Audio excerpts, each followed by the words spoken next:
नमस्कार विद्यार्थियों। आज हम बात करेंगे मलिक मोहम्मद जायसी के बारे में। आपके पाठ्यक्रम में जायसी के काव्य के जो अंश है उनकी हम व्याख्या करेंगे, लेकिन व्याख्या से पूर्व जायसी के बारे में कुछ ऐसी महत्वपूर्ण बातें जो आप लोगों को मालूम होनी चाहिए, उन्हीं के बारे में मैं अब बात कर रही हूँ। जायसी का जन्म बच्चों संवत 1550 माना जाता है और जायसी भक्ति काल में सूफी काव्यधारा के प्रतिनिधि कवि थे। जायसी द्वारा रचित ग्रंथ पद्मावत सूफी काव्यधारा का एक सर्वश्रेष्ठ ग्रंथ है, जिसकी रचना जायसी ने 1540 ईस्वी में की थी। और इस ग्रंथ में चित्तौड़ के राजा रत्नसेन और सिंघल द्वीप की राजकुमारी पद्मावती की प्रेम कथा का वर्णन मिलता है। इस ग्रंथ में लौकिक प्रेम के साथ साथ देखिए बच्चों, अलौकिक प्रेम का चित्रण भी किया गया है। इस ग्रंथ में जो रत्नसेन है, जिस प्रेम कथा का वर्णन किया गया है, उसमें जो रत्नसेन है वह जीवात्मा का और पद्मावती जो है वो परमात्मा का प्रतीक है। पद्मावत अवधी भाषा में रचित ग्रंथ है और पद्मावत के अतिरिक्त देखिए जायसी ने अखरावट और आखिरी कलाम नामक ग्रंथ भी लिखे, लेकिन सबसे अधिक जो प्रसिद्ध इनका ग्रंथ रहा वह पद्मावत रहा। और इस ग्रंथ पर आधारित एक फिल्म का निर्माण भी हो चुका है। देखने में जायसी जो थे बच्चों, ऐसा कहा जाता है कि वे काने और कुरूप थे, लेकिन फिर भी वे प्रतिभा के धनी थे। एक बार शेरशाह उनकी विकृत छवि को देखकर हंस पड़ा। तब उन्होंने कहा कि मोही का हंससी की हो हरही की को हरही, यानी मुझ पर हंस रहे हो या मुझे बनाने वाले विधाता पर। जायसी बच्चों भले ही मुसलमान थे, लेकिन एक कट्टरवादिता उनके हृदय में नहीं थी और वे हिंदू और मुसलमान दोनों ही संस्कृतियों को मिलाकर एक नई संस्कृति बनाने का कार्य कर रहे थे भक्ति काल के समय में। जायसी प्रकृति सौंदर्य के पारखी कवि थे और उनका हृदय जो है वो प्रकृति की मनोरम क्रीड़ाओं को देखकर एक तरीके से हम कह सकते हैं कि वो नृत्य करता हुआ भाव विभोर हो उठता था। पद्मावत प्रेम प्रधान काव्य है और इसलिए इसमें श्रृंगार रस तो हमें दिखाई देता ही है, वीर रस भी हमें इसमें दिखाई देता है। और अगर हम बात करें शैली की, तो दोहा चौपाई छंद में ही उन्होंने अपने काव्य की सर्जना की है। पद्मावत की बात कर रही हूँ बच्चों। और इस छंद पद्धति को उन्होंने डॉक्टर शंभुनाथ सिंह ने कड़वकबद्ध छंद पद्धति कहा है। पद्मावत एक महाकाव्य है, एक सर्गबद्ध रचना है और आपके पाठ्यक्रम में पद्मावत महाकाव्य का मानसरोधक खंड है बच्चों। हम इसी की व्याख्या करेंगे। एक दिवस पुण्यो तिथि आई, मान सरोदक चली नहाई। इस पद्यांश में जायसी ने उस समय का वर्णन किया है जब रानी पद्मावती अपनी सखियों के साथ मान सरोवर में स्नान करने जाती है। और इस पद में जायसी कह रहे हैं बच्चों कि एक दिन कोई पूर्णिमा की तिथि आई और रानी जो पद्मावती है वह मानसरोवर में स्नान करने के लिए चली। उसने अपनी सब सखियों को बुला लिया और वे सब सखियां ऐसी प्रफुल्लित होती हुई आई मानो फूलती हुई फुलवारी आ रही हो। कोई चंपा कोई कुंद सहेली, कोई सुकेत करण रसबेली, कोई सु गुलाल सुदर्शन राती, कोई सो बकावरी बकुचन भांति। पद्मावती की जो सखियां थी उनमें से कोई तो चंपा के फूल की भांति दिखाई दे रही थी, कोई कुंद के समान, कोई केतकी के समान और कोई जो है वो रसबेल के समान शोभायमान लग रही थी। तो यहाँ पर देखिए बच्चों, जैसा कि मैंने अभी आपको बताया कि जायसी जो थे वो प्रकृति सौंदर्य के पारखी थे, तो उन्होंने पद्मावती की जो सखियां हैं उनको अलग अलग फूलों से उपमित किया है। वे कहते हैं कि कोई जो सखी है वो लाल गुलाब की तरह या सुदर्शन जैसी दिखाई दे रही थी और कोई बकावली के फूलों के गुच्छों के समान दिखाई दे रही थी। कोई सो मोल सिरी पुह पावती, कोई जाही जूही सेवती, कोई सोन जरद कोई केसर, कोई सिंगार हार नागेसर।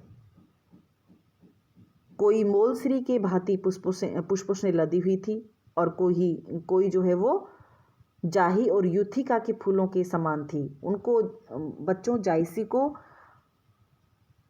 एक तरीके से हम कह सकते हैं, जिस तरह से आप देख रहे हैं कि अलग अलग फूलों से जो पद्मावती की जो सखियां हैं उनको उन्होंने अलग अलग फूलों से जो उपमित किया है, तो आप समझ सकते हैं कि उनको प्रकृति का कितना ज्ञान था। कई ऐसे फूल जिनके हमने नाम भी नहीं सुने, उनके बारे में भी जायसी को पता है। तो कोई जो सखी है वो मोलश्री के भांति पुष्पों से लदी हुई थी, कोई युथिका के फूल के समान थी, कोई सोन जरद की भांति लग रही थी, कोई केसर के समान थी और कोई हार श्रृंगार और नाग केसर के समान दिखाई दे रही थी। कोई कुजा सदबर्ग चमेली, कोई कदम सुरस रसबेली। कोई कुजा के फूल के समान, कोई हजारा और गेंदे के समान, कोई चमेली जैसी थी और कोई जो सखी है वो कदम्ब या सुंदर रसबेल के समान दिखाई दे रही थी। चली सबे मालती संग फूली कंवल कुमोद, बेंदी रहे गण गंधर्व बास परम दामोद। और वे सारी जो सखियां हैं जो अलग अलग फूलों के समान दिखाई दे रही थी, वे सब सखियां जब मालती रूप पद्मावती के साथ चल रही थी तो ऐसी शोभायमान लग रही थी मानो कमल के साथ कुमुदिनी जो है वो फूली हो और उनकी सुंदर सुरभि से यानी गंध से जो है वो भ्रमर रूपी जो रसिक गण है वो भी मुग्ध होने लगे।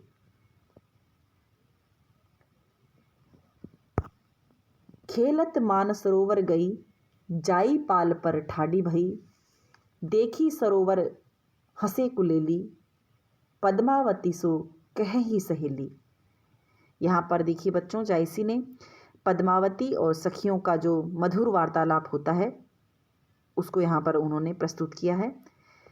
पद्मावती और उसकी जो सखियाँ हैं वो खेलती हुई मानसरोवर जा पहुँची और वे मानसरोवर के तट पर खड़ी हो गई।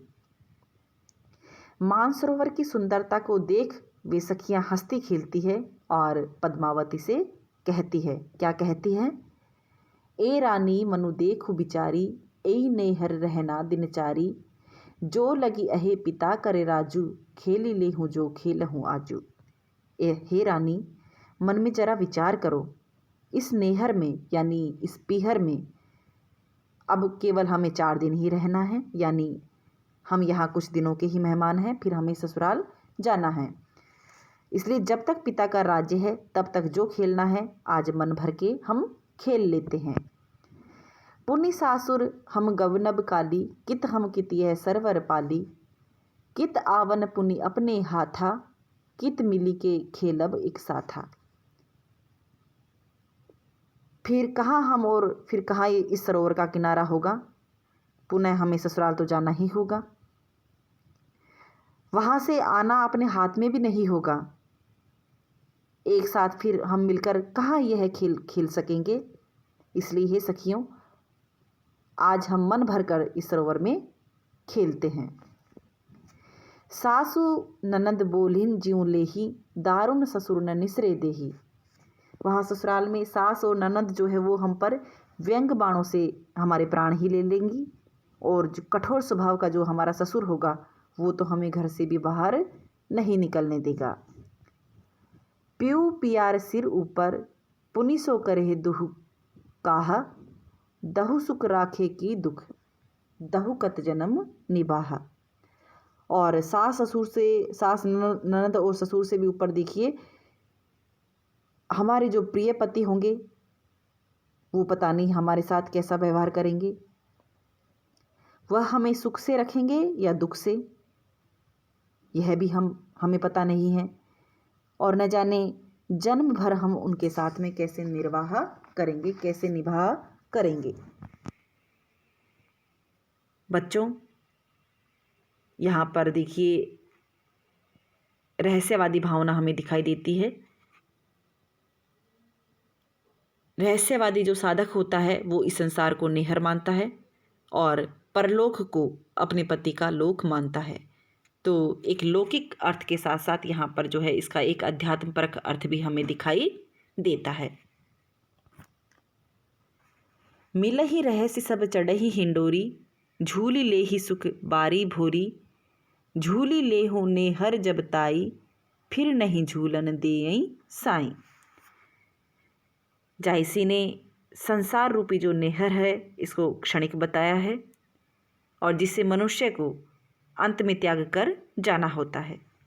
तो जायसी का कथन है कि सखियाँ कहती है कि जब तक हम कंवारी हैं आपस में प्रेम से सब मिलती हैं और सब हिल मिलकर जो है झूला झूलती हैं।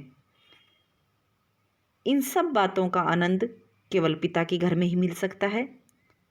ससुराल में जो हमारे स्वामी हमारे जो पति होंगे वह हमें झूला झूलने का अवसर प्रदान नहीं करेंगे। पुनि सासुर लई राखी तहाँ, नेहर चाह न पाऊब जहाँ, कित यह धूप कहाँ यह छाया, रहब सखी बिनु मंदिर महा। ससुराल में हमें ऐसे सुरक्षित स्थान पर रहना पड़ेगा जहाँ से हमें पीहर के परिवार की कोई खबर भी नहीं मिल सकेगी। वहाँ ससुराल में हमें बाहर की धूप और छाया भी प्राप्त नहीं हो सकेगी और घर में अकेले बिना सखियों के ही हमें दिन काटने पड़ेंगे। गुण पूछी ही ओ लाई दोखू, कौन उतर पाऊब तह मोखू, सासु ननद के बोह सिकोरे, रहब संकोची दुओ कर जोरे। और वहाँ ससुराल में लोग हमारे गुणों के बारे में पूछेंगे, बात बात में हम पर दोष लगाएंगे। वहाँ यह सोचना होगा कि कौन सा उत्तर दिया जाए और उस समय उचित उत्तर सोचना ही हमारे लिए कठिन हो जाएगा। सासु ननद के गुस्से होने पर हमें संकोच से करबद्ध प्रार्थना करते हुए उनके सामने से गुजरना होगा। कित यह रहसी तो आऊब करना, ससुरई अंत जन्म दुख भरना। आगे वे कहती है कि यहाँ के खेल और मनोरंजन का अवसर अब हमें आगे प्राप्त नहीं होगा। अंत घड़ी तक ससुराल की कठोर यातनाएं ही हमें सहनी होगी। कित नेहर पुनि आऊब, कित ससुरे यह खेल, आपु आपु कहे हो यहीं, परब पंखी जस डेल। ससुराल से नेहर कहाँ आना होगा और संसार में यह खेल और जो यह मनोरंजन आज हम कर रही है वह कहाँ नसीब होगा। हे सखी, जिस प्रकार बहेलिए की डलिया में फंसने पर पक्षी का हाल होता है वही स्थिति हमारी हो जाएगी। तो यहाँ पर भी देखिए बच्चों, रहस्यात्मकता की व्यंजना हुई है और सरोवर का मानवीकरण कर जायसी ने साधक की जो कल्पना को साकार किया है। सरवर तीर पद्मिनी आई, खोपा छोरी केस मुकुलाई, ससीमुख अंग मलय गिरिबासा, नागिन छापी लीन चहुपासा। इस पद में देखिए बच्चों, जायसी ने पद्मावती के सौंदर्य का वर्णन किया है। पद्मावती सरोवर के किनारे आकर खड़ी हो गई और उसने बंधे हुए केसों का जोड़ा जो खोलकर अपने केस जिस तरह से फैलाए, तो रानी पद्मावती का जो मुख जो चंद्रमा के समान है और उनकी जो देह यष्टि है वो मल्लगिरी के समान शोभायमान थी और केशों से ढकी हुई पद्मावती की जो काया थी वो ऐसे सुशोभित हो रही थी मानो केश रूपी नागों ने सुगंधि के लिए उसके अंगों को ढक लिया हो। यानी खुले बालों में पद्मावती किस तरह से दिखाई दे रही है उसका वर्णन जायसी ने इस पद्यांश में किया है। ओनई घटा परी जग छाहा, शशि के शरण लीन जनुराहा, छपी गे दिन ही भानु के दशा, ले निसी नखत चांद पर गसा। केश रूपी मेघों के छा जाने से संसार भर में छाया हो गई और मुख पर फैले हुए वे केश ऐसे प्रतीत हो रहे थे मानो राहु ने चंद्रमा की शरण ले ली हो। राहु का जो रंग है वो काला होता है, तो जो बालों को जो है वो राहु के समान काला उन्होंने बताया है जायसी ने। और जायसी पद्मावती का जो मुख है वो चंद्रमा के समान उज्जवल है, इसलिए उन्होंने कहा है कि खुले हुए केस इस तरह से लग रहे थे मानो राहु ने चंद्रमा की शरण ले ली हो। और केशों की श्यामलता से दिन में ही जो सूर्य का जो प्रकाश है वो मलिन पड़ गया था। रात्रि में जिस प्रकार नक्षत्रों से युक्त होकर श्याम गगन में चांद शोभायमान होता है, उसी तरह से देखिए पद्मावती का जो मुख चंद्र है वह केश रूपी गगन में विविध मोती रूपी नक्षत्रों से युक्त होकर शोभायमान लग रहा है।